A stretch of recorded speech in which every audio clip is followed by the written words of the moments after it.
أهلا بيكم، يا رب تكونوا بخير. وصفة النهاردة بقى من أسهل وأسرع الوصفات، وكمان وصى بيها الرسول عليه الصلاة والسلام، وهي التلبينة النبوية. عايزة أقول لكم إن طريقتها أبسط ما يكون، ويعني في 10 دقايق بس هتحضروها. طعمها حلو ولذيذة جدا، ومش هقول لكم بقى طبعا على فوائدها الرهيبة، هقول لكم على مقادير مظبوطة تقدروا تعملوها بيها في منتهى السهولة. بس الأول ما تنسوش، عايزة لايك كتير للفيديو علشان يوصل لأكبر عدد من المشاهدين، واشتراك في القناة اللي لسه جداد على القناة. ويلا على طول نشوف المقادير والطريقة. اول حاجه عندي لتر من الحليب، وانا استخدمت الحليب الجاموسي كامل الدسم. تقدروا تستخدموا اي نوع حليب انتوا حابينه. حطيت كمان عليهم كوبايه واحده من الميه، كل ده بدرجه حراره المطبخ. هحط دلوقتي عليهم كوبايه ونص من دقيق الشعير. ده دقيق الشعير بجيبه مطحون كده جاهز، بيبقى في اكياس بيتباع في السوبر ماركت. حطيت منه كوبايه ونص. هحط دلوقتي كيسين من الفانيليا الباودر، بتدي ريحه وطعم حلو جدا للتلبينه. وبنقلب كل المكونات دي دلوقتي على البارد، يعني كل اللي احنا حطيناه ده بنقلبه الاول على البارد علشان ميبقاش فيه اي كتل خالص من الدقيق بتاع الشعير، لغايه ما كل المكونات تندمج مع بعض كويس جدا بالطريقه دي.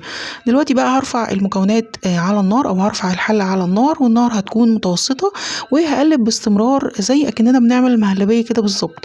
بقلب باستمرار لغايه ما الخليط يتقل ويبتدي يعمل الفقاعات دي.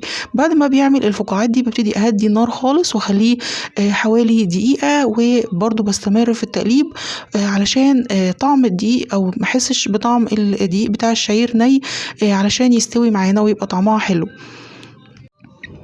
وزي ما قلت لكم بعد ما بتتقل معايا بهدي النار خالص، ولمدة دقيقة بستمر في التقليب، وبعد كده بشيلها من على النار، يعني لمدة دقيقة بس مش اكتر من كده. وده بيكون القوام بتاعها. ببتدي على طول احطها في الاطباق اللي انا هقدمها فيها. وطبعا مش بتتحلى بالسكر، بتتحلى بالعسل علشان هي اصلا وصفة صحية. وهقول لكم دلوقتي على شوية اضافات. طبعا الاضافات دي اختيارية، تقدروا تختاروا منها اللي انتوا حابينه، وهي اضافات بسيطة خالص لكن هتدي التلبينة بتاعتنا طعم حلو قوي. ضفت عليها شوية صغيرين من جوز الهند وكمان الزبيب. ودلوقتي هضيف شوية من التمر الطري مقطع صغير كده زي ما انتوا شايفين. طب بيديها برضو طعم حلو قوي، وكمان بيحلي الطعم. يعني ممكن ان انتوا ما تحتاجوش عسل مع التمر مع اضافة التمر. حطيت كمان شوية من الفول السوداني المجروش وزينتها بالعسل زي ما انتوا شايفين. بجد طعمها رائع، فوائدها مش قادرة اقول لكم على فوائدها، رهيبة جدا، مليانة بكمية من الفيتامينات والمعادن المفيدة للجسم لا تتخيلوها. بحب قوي اعملها يوم الجمعة الصبح في الفطار، بتبقى لذيذة، وبجد بتمنى ان انتوا تجربوها لانها فعلا مفيدة جدا.